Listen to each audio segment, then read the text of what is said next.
Oli ku program Dawa wano ku Twahira Islamic Center. Oli ku program Dawa wano ku Twahira Islamic Center.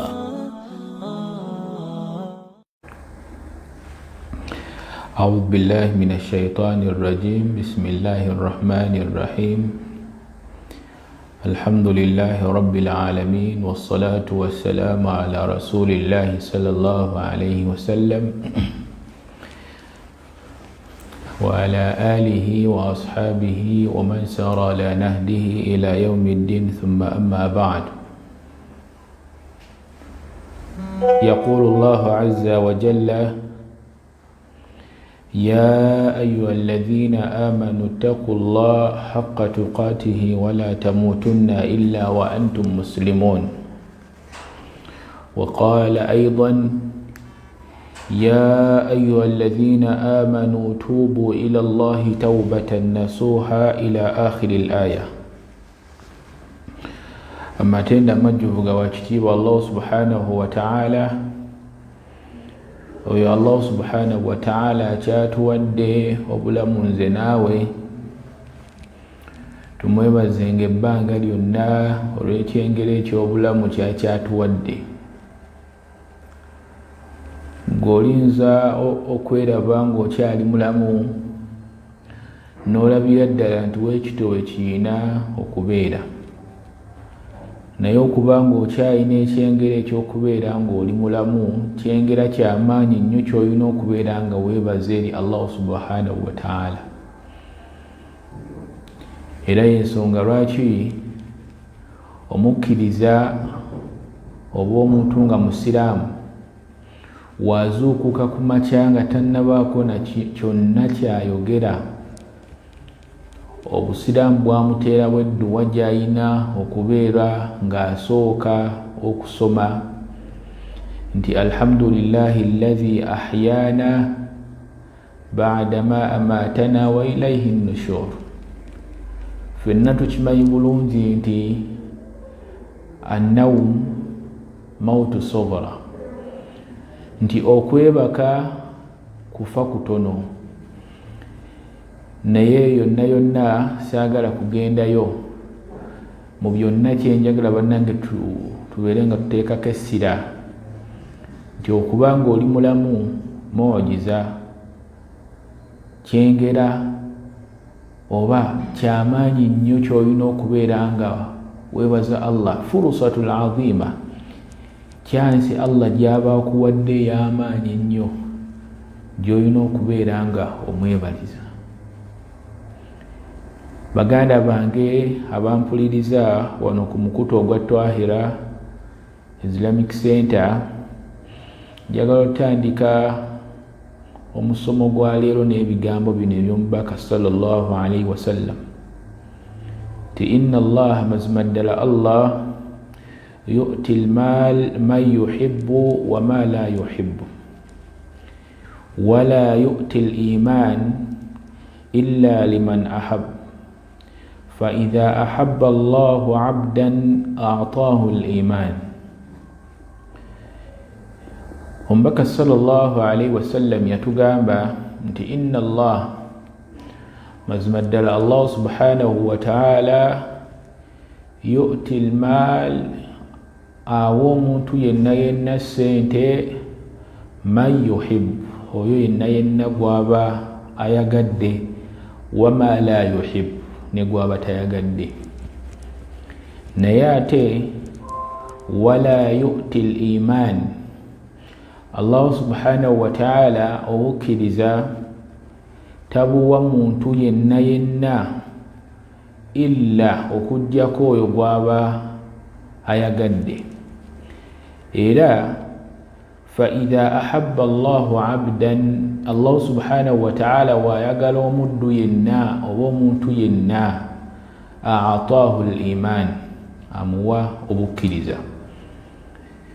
Ffenna tukimanyi bulungi muno mu nsi mwe tuwangalira nze naawe, Allah subhanahu wa ta'ala bangi nnyo bawadde ssente n'olabira ddala nga tasaana na kuba nazo gwe nga gwe.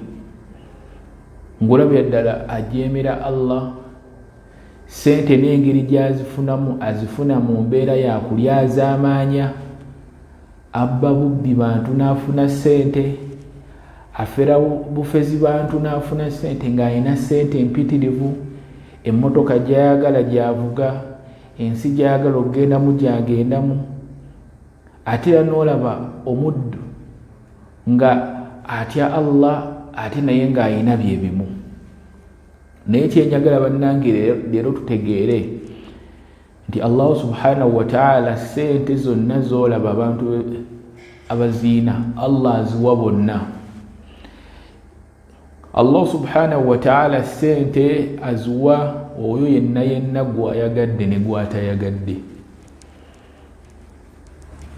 Ate kyenjagala bannange tumanye nti kye bayita obukkiriza al-iman, obukkiriza Allah tabuwa buli omu.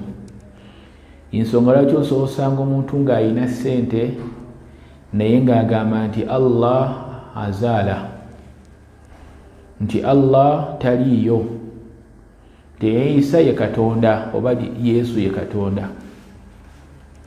Ng'omulaba wayogera ebigambo ebyo abantu bamwagala, bamuwa sente,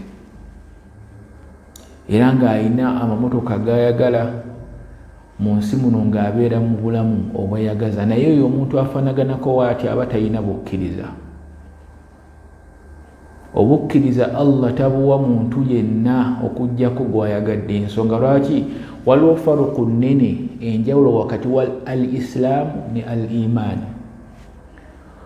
Era bannange njagala tukimanye nti omuntu asobola okubeera nga musiraamu naye nga si mukkiriza, kubanga empagi z'obukkiriza zimanyikiddwa, ffenna tuzimanyi. An tu'mina billah wa malaikatihi wa kutubihi wa rusulihi wal yawmil akhir wa tu'mina bil qadari khayrihi wa sharrihi min Allah ta'ala.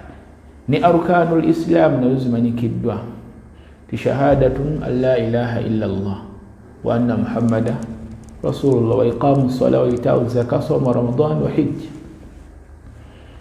Nti omwanadamu asobola okukola empagi z'obusiraamu zonna n'azimalayo, n'awa zaka, n'asaala esswala 5, n'atakoma ku ekyo n'agenda ne mu hijja, n'akola nga n'obusiraamu nga tumulabira ddala abuli.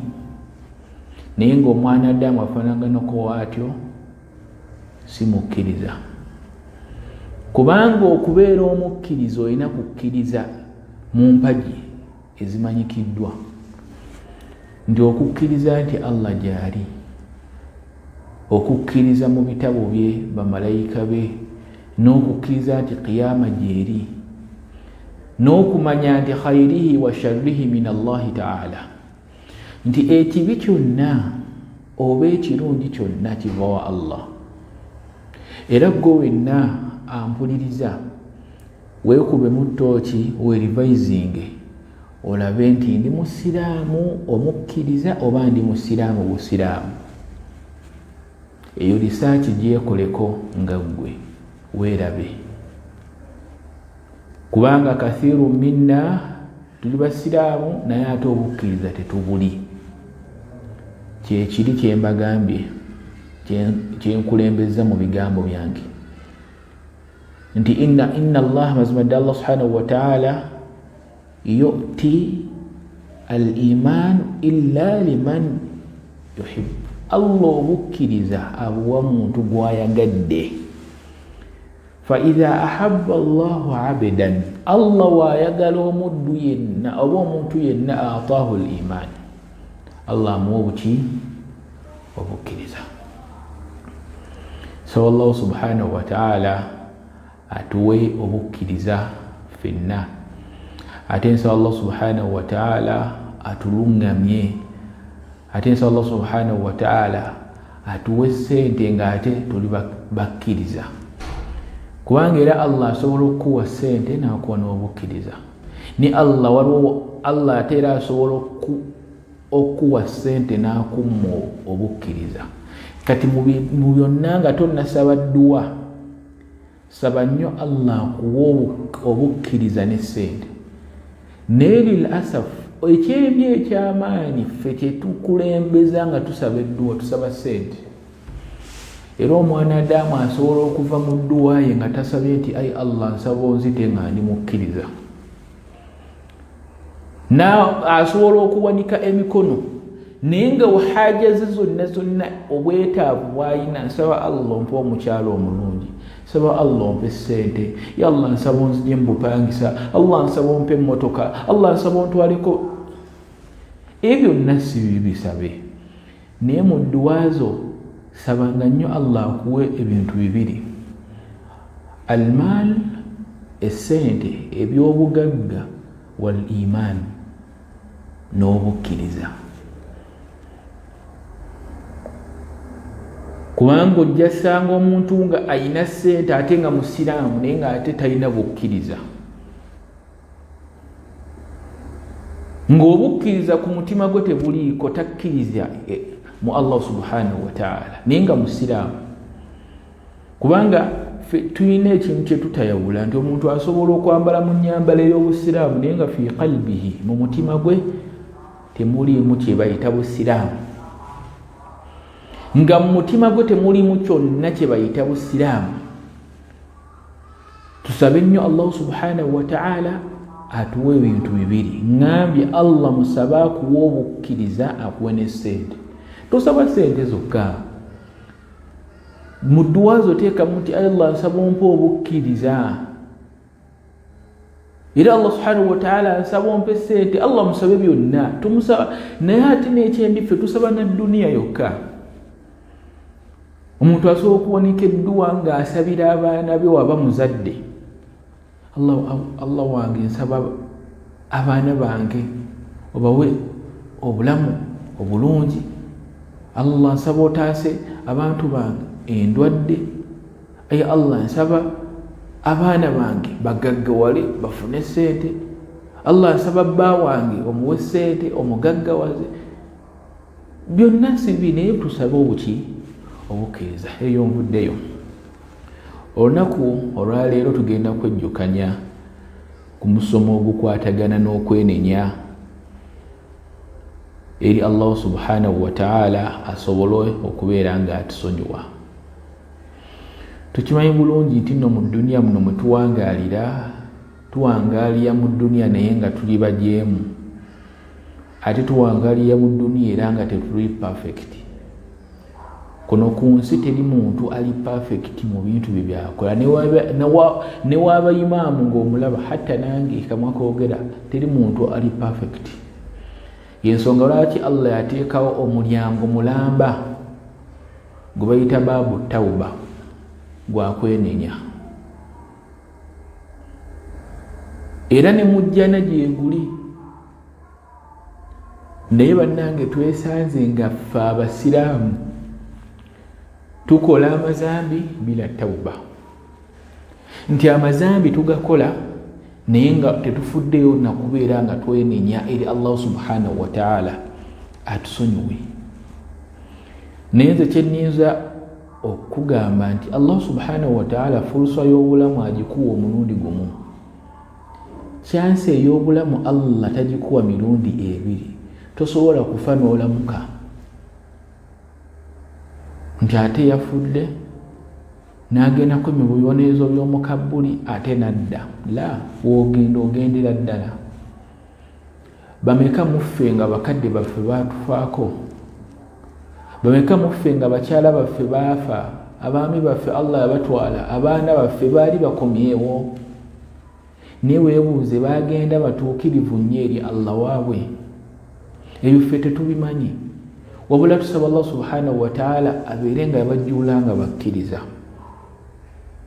N'olwekyo bannange twenenye, tukole tawuba nga tukyalina akakisaako okubeera nga tukyali baki? Balamu. Kubanga Allah subhanahu wa ta'ala obulamu kaali bukujjako ne bugenda tebugenda kudda. Togenda kufa olamuke. Wobanga okyali mulamu tuulako wansi weegayirire.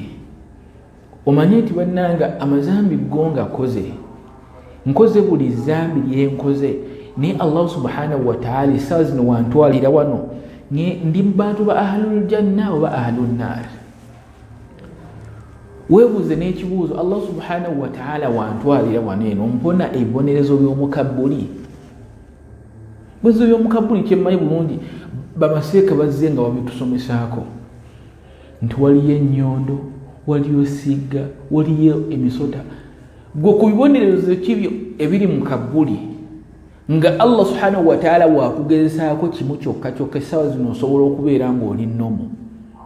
Owa booda bamukuba bukubi nnyondo oba katayimbwa ffenna ne tukuŋŋaana nti kiki bamukubye ennyondo. Omusota guluma bulumi muntu ffenna ne twennyamira nti bane gumutaddemu obusagwa agenda kufa. Naye ng'ate ebibonerezo Allah asobola obbitutaasa naye tagenda bikutaasa gwe ng'otudde mu comfort zone. Ng'otudde mu comfort zone okola mazambi eno woogaddamu, okola mazambi woogaddamu, okola mazambi tokola tawuba. Yensonga lwaki Allah subhanahu wa ta'ala yatugamba mu suratu Nur aya 31 yatugamba watubu ila Allahi jami'an ayyuha almu'minun la'allakum tuflihun. Allah yatugamba watubu ila Allahi jami'an, mubeerenga mwenenyeza eri Allah subhanahu wa ta'ala ayyuha almu'minun abakkiriza mmwe mwenna la'allakum tuflihun, musobole okubeera nga muli mu bulamu obulimu emikisa, obulimu baraka, obulimu akaweweevu. Abange teri muntu alina mazambi illa nga wangaye mu bulamu bwa stress. Teri muntu nga alina mazambi ng'akozerera ezambi n'aliddamu nga wangalya mu bulamu bwa kwesiima. Kalla, abange twenenye. Allah subhanahu wa ta'ala yatugamba watubu ila Allahi jami'an, mwenenye amazambi gonna goyina gwe la takunatu min rahmatillah inna Allaha yaghfiru dhunuba jami'an. Allah asonyiwa buli kika kya zambi. Gwe totya obuzibu bwe tulina khawfu mu mitima ne tugaana okwenenya. Naye nga bannange kuno ku nsi wetuwangalya mu bulamu obukola amazambi bila tawuba, tugenda kuwangalya mu bulamu obujjudde amashakiri n'ebizibu nga bwe tujja okubeera nga tutunuulireyo mu maaso. Naye ng'ate ng'akakisa tukyakayina okwenenya. Tulina kwenenya ng'ate okakasa muli mu mutima nti ezambi walikoze.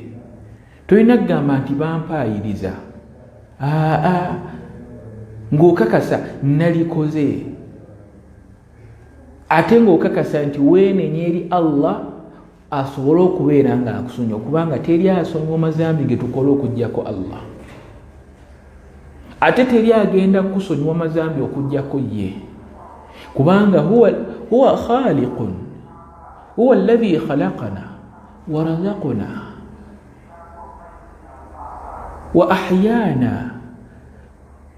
Allah subhanahu wa ta'ala huwa alladhi khalaqana, yatutonda. Ani ali mu nsi muno nga ayinamu okubuusabuusa nti Allah si yamutonda? Kati oba ng'okakasa nti Allah yakutonda, lwaki tokola tawuba? Nkakasa bulungi buli ampuliriza essaawa zino olina ezambi lye wali okoze. Imma walimba, imma wayenda, imma wabba, imma wavuma muntu, imma wawaayiriza muntu, imma wakola ki kyonna kyonna kyewakola naye ng'olabira ddala tekisaana kukolebwa muntu, eyo lyali zambi. Ddayo otuule wansi weegayiye Allah nti eyi Allah nakola lino ezambi nsonyiwa. Kubanga ensonga lwaki Allah subhanahu wa ta'ala yatugamba watubu ila Allahi jami'an ayyuha almu'minun la'allakum tuflihun. Bannange wemba mwagala okwesiima kwonna kweyagala muno mu nsi togenda kufuna walala okujjako ng'omaze okubeera nga weenenya Allah n'akusonyiwa. Teri kwesiima kwogenda kufuna fi dunya wala fil akhira okujjako nga weegaye Allah n'akusonyiwa amazambi go gokola. Bannange balil insanu ala nafsihi basira, kino nkyogera buli omu yeemanyi. Totunuulira munno, lil asafu ffe tutunuulira bannaffe n'ogamba kayira bagundi ono yagenze mu ssabo, gwe totunuulira bibyo. Balil insanu ala nafsihi basira, lwaki otunuulira mukyalawo olw'okuba ataddeko music ewaka ate ng'okimanyi nti ennyimba mbi, gwe n'otatunuulira gwe bwenzibu bwabaddemu nga toli waka? Bimaala sooka weefeeko nga gwe nga tonnafa ku bantu bo, kubanga atega endi Allah agenda twala gwe abalekewo, oba Allah atwale ye gwe akulekewo. Kati gwe Allah abanga asoose twala gwe tomanyi, simanyi. Allah bw'anaabanga asoose twala gwe weebuuze mu kabbuli binaaba bitya? Kubanga obulamu bwe bayita hayatul barzakh wallahi si bulamu bwangu. Teri yali abugenzeemu nga yali muzinibun, nga yali akola amazambi, nga yali abweyagaliddemu hatta al-ana, kubanga bwe bulamu obulimu ebibonerezo nga bya buli kanaku woba wali nga ojemera Allah. Ate bwe bulamu obulimu emikisa n'okweyagala n'okwesiima nga Allah yakujjulula ng'oli muti, ng'oli musiraamu, ate nga Allah yakusonyiwa amazambi go oba oliawo ge wakola. Allah tagenda kusonyiwa amazambi nga weetuddeko, la, akimanyi, naye ayagala ojje omwegayirire nti Allah nakola ezambi weeriti, Allah nsonyiwa. Yensonga lwaki Allah subhanahu wa ta'ala yatugamba qul ya ibadiya alladhina asrafu ala anfusihim la taqnatu min rahmatillah inna Allaha yaghfiru dhunuba jami'an. Owange gombaka sallallahu alaihi wasallam gamba abaddu bange alladhina asrafu ala anfusihim, ababunya amazambi nga buli zambi alikoze webakoona ku bwenzi gyali, ku bubbi gyali, ku bulyake gyali, mu kuwaayiriza gyali, mu kulimba gyali, mu bawuliriza music gyali, mu bambala obubi, mu batagala kusaala gyali, mu baali bagenzeeko mu ssabo gyali. La takunatu min rahmatillah, abange tokutulawo ssuubi. Inna Allah yaghfiru dhunuba jami'an. Abamanyi babuuza nti Allah subhanahu wa ta'ala ne shiriki amusonyiwa, ng'ate Allah subhanahu wa ta'ala yagamba nti inna Allah la yaghfiru an yushraka bihi wa yaghfiru ma duna dhalika liman. Abange gwe beera na kukkiriza obeene nadamu we okakase nti zambi nalikola, ate togenda kubeera ng'odda ku zambi eryo Allah ajja kusonyiwa. Abange toggwamu ssuubi. Allah gwe manya inna wa'da Allahi haqq, endagaano za Allah ziyatulagaanyisa mu Qur'ani z'amazima. Teri endagaano eri mu Qur'ani okujjako nga haqq ya mazima. Ate Allah talimba, oba gambye nja kuwa ejjana ajja gikuwa, oba gambye nja kusonyiwa aba ajja kusonyiwa. Kati gwobuzibu kubeera ng'obuusabuusa nti tajja kusonyiwa era Allah tajja kusonyiwa. Yensonga lwaki wetugendako mu dduwa batugamba du'u Allah wa antum muqinuuna bil ijaba. Wobeeramu n'okubuusabuusa shak, ng'obuusabuusa oba Allah nannyanukula oba Allah nansonyiwa, Allah tajja kusonyiwa. Abange twenenye ng'okyali mulamu. Hadithi ng'erimu rawahu Muslim, mbaka sallallahu alaihi wasallam yatugamba ya ayuha nnasu tubu ila Allahi jami'an wastaghfir nti ya ayuha nnasu tubu ila Allahi wastaghfiruhu, nti abange mu abantu mwenna tubu ila Allah, mwegayirire eri Allah subhanahu wa ta'ala, ate mubeere nga mwegayirira abeere nga abasonyiwa, kubanga Allah ye musonyiye. Ffe obuzibu tulina tukola amazambi ne tutoopingako, naye omukkiriza talina kuzibya lunaku okujjako nga yeegayiridde Allah musonyiwe. olaba ow'ekitiibwa Nabi Muhammad sallallahu alaihi wasallam Allah yamujjana ng'akyali ku nsi ng'akyalina ku nsi naye buli kanaku yegeyanga Allah yagamba astaghfirullah emirundi egisukka ne mu 7 naye ng'akiri bulungi Allah yampa ejjana naye mba sibyogedde bino kati gwani Allah gwatasuubizangako jjana nti Abdallah ngenda kuwa ejjana ti Amina nga ngenda kuwa ejjana Sofia gw'oluwa jjana Allah takulaganyisako jjana takusuubizanga nako jjana nga gwe fulani nti gwe nansi kombi gundi ngenda kuwa ejjana Allah takigambangako naye ova kuba ne basahaba Allah byalaganyisa okuyingiza ejjana nga bakyali ku nsi naye tebaalekangayo kwegayirira Allah kubasonyiwa naye ng'ate Allah waakusuubiza ekintu ye tava ku mulamwa ye tagamba kyonna kyerabidde ye tagamba nedda nze byonna bivaako dda nali nsaaga Allah tasaaga yabawa ejjana nga bakyali ku nsi naye beegayiriranga Allah waman anta Allah gwatasuubizanga nako yadde nti ojja kuyingira ejjana wabula yagamba kola bino wegayirire nja kuwa ejjana. Oli wakati mu program Da'wa ne Twahira Islamic Center. Oli wakati mu program Da'wa ne Twahira Islamic Center.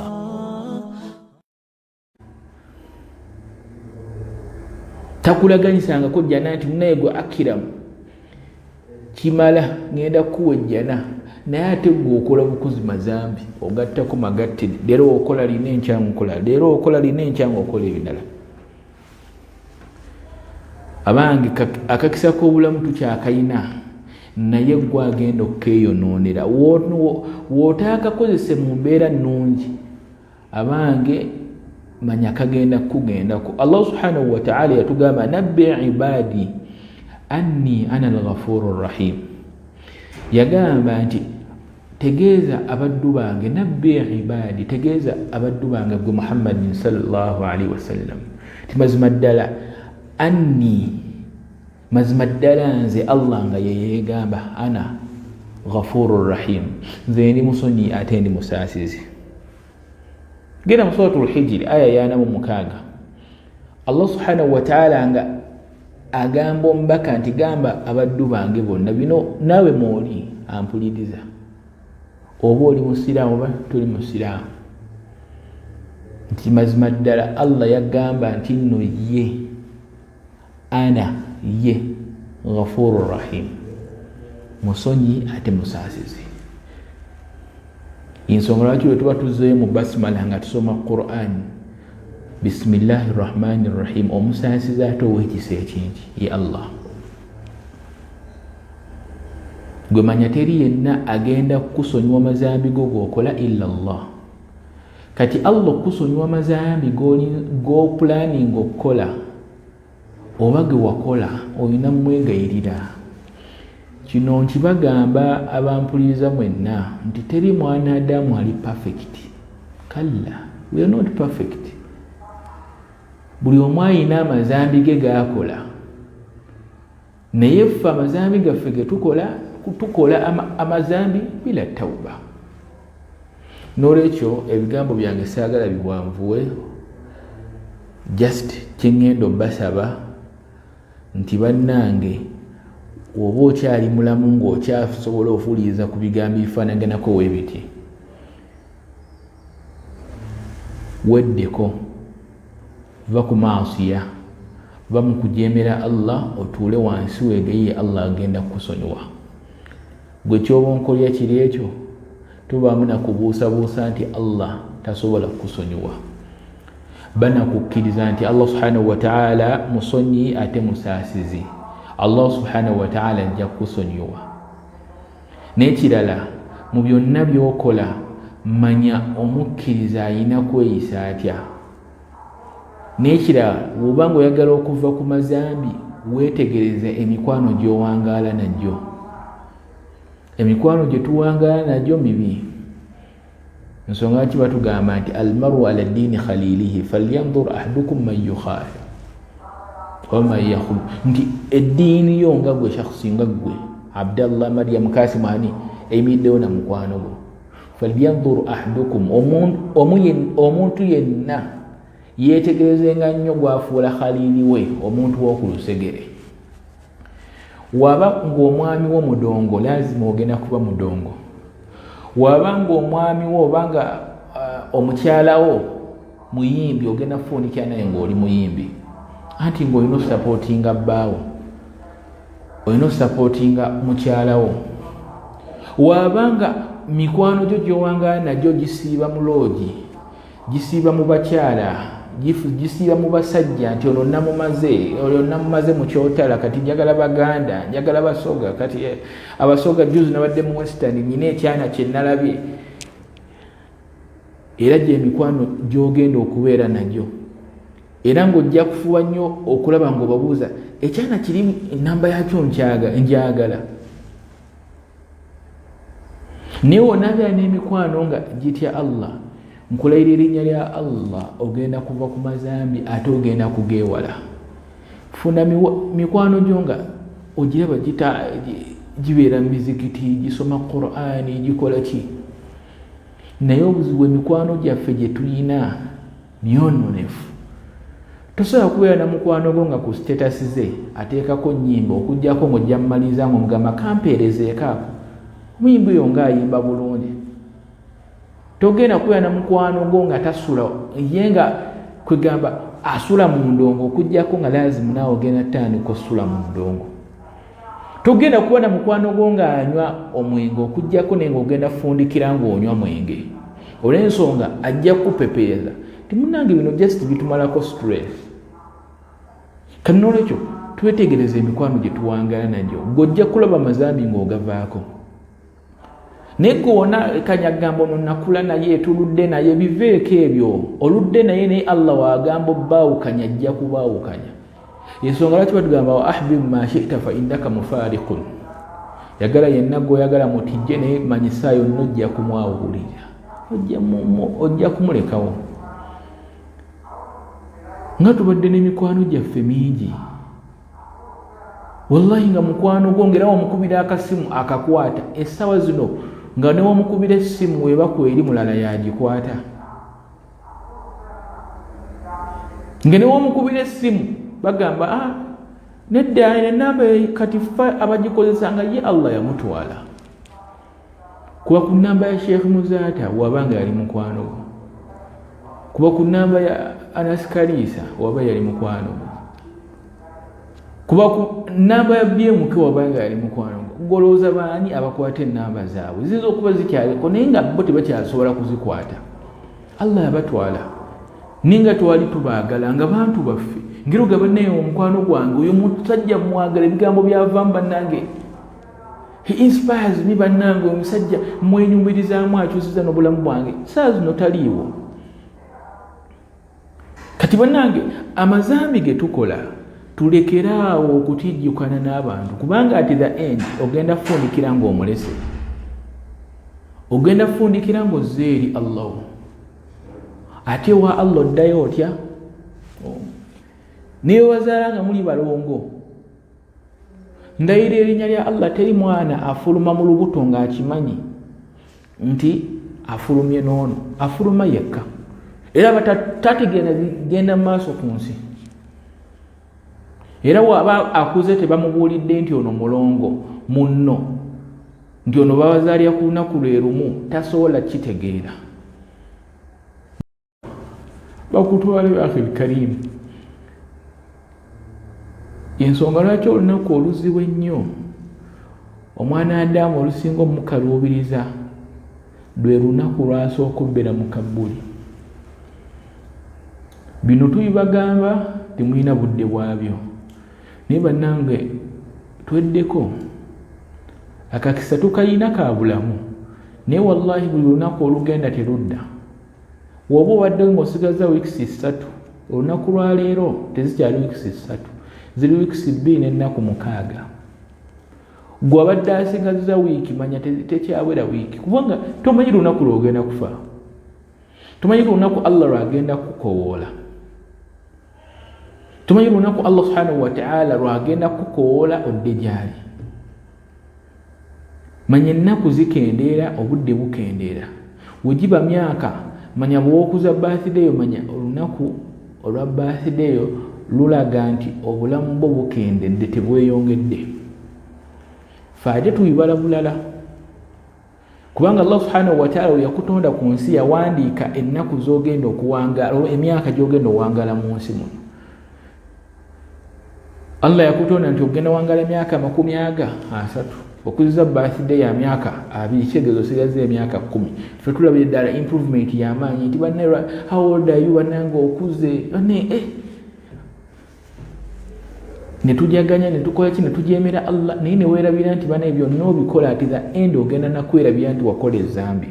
Ani asobola okujjukira ezambi lye yakola waabanga yaliwo ng'ategeera lye yakola mu 2008 ng'asobola okujjukira nti ezambi mu January nasooza omuntu, mu Febu nayendako, mu Maachi nanywa ku mwenge, ku gundi tosobola bijjukira.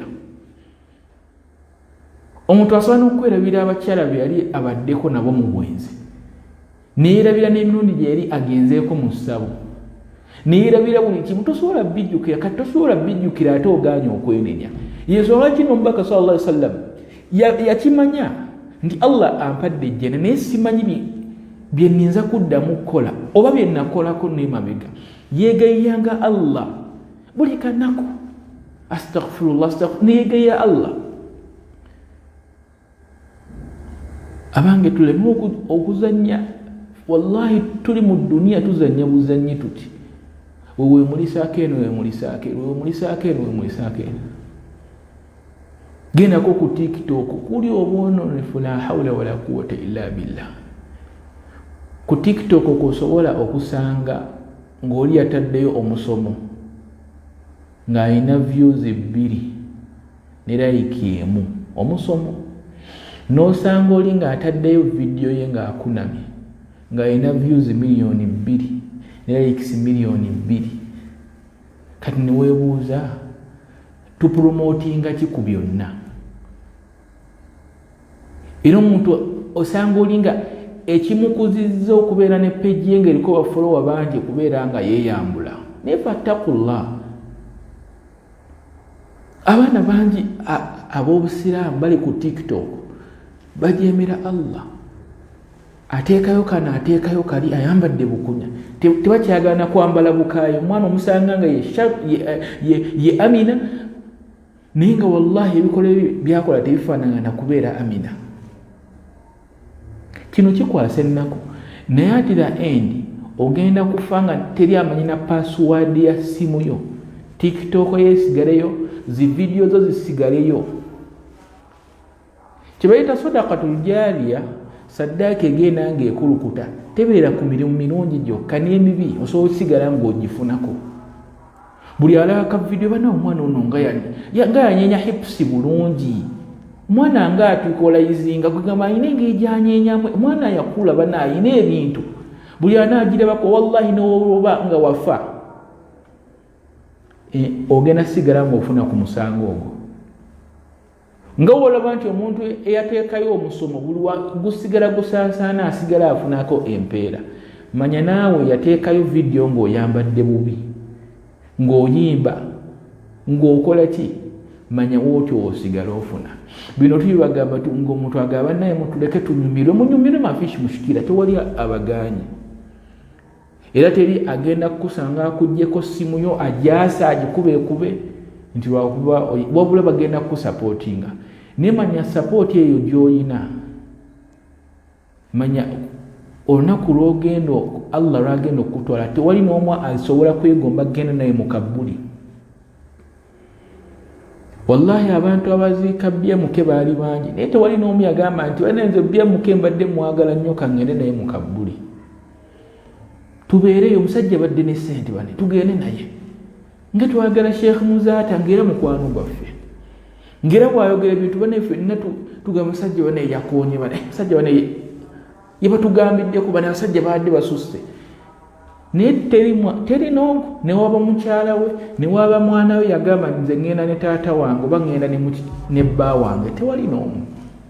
Bino tetubyogera batiisa, tubagamba mazima. Buli seeka avaayo ng'alina ensonga gy'ayogera ng'ekwata ku bulamu bwo weekyuse, tereeza dda ku mulamwa. Leero ogenda kuba mulamu, enkya togenda kudda. Allah waakutwala leero mazima ddala bw'oba waleseeyo ekintu kyonna nga kyabwonoonefu, wekisigalayo ogenda sigala ofuna ku musango. Nyina omuzannyo omu emabegako awo yali mu nsi ya Amerika, abasirikale baamukuba, yali muddugavu.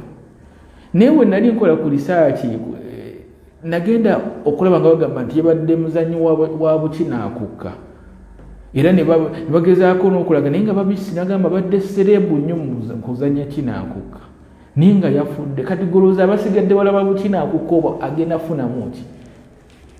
Mpeera golooza Allah waakutwalira wano, kankubuuze, kankulekere ekibuuzo kino. Allah waakutwalira wano, amazima matuufu ogenda wona ebibonezo by'omukabbuli oba ogenda kubonerezebwa? Kino kiri wakati yo ne Allah, ne Allah. Ate kino kyenagambye balil insanu ala nafsihi basira, wallahi teri asinga kumanyanga ggwe.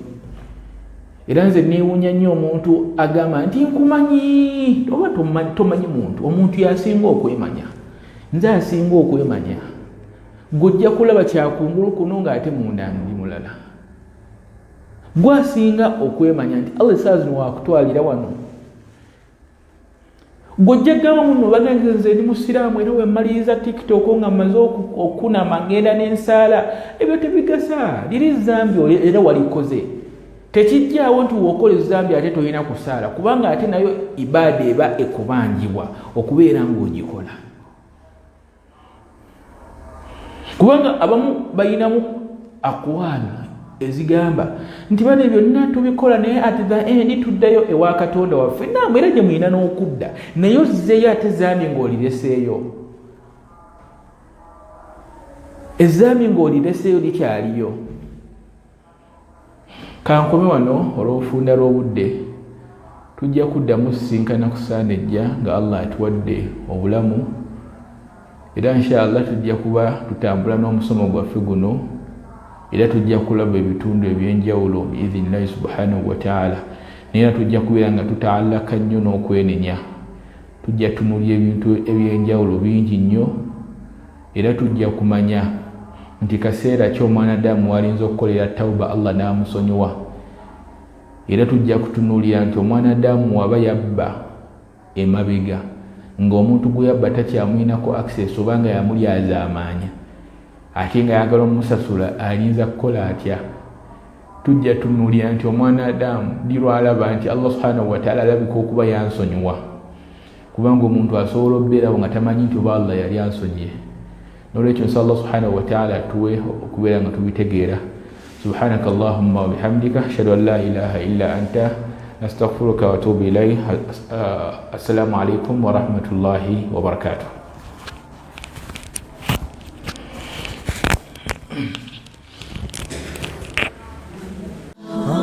Obadde olaba program Dawa ne Twahira Islamic Center.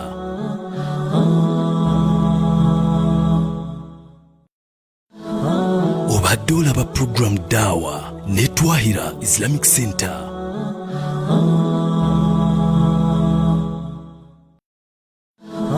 Obadde olaba program Dawa ne Twahira Islamic Center.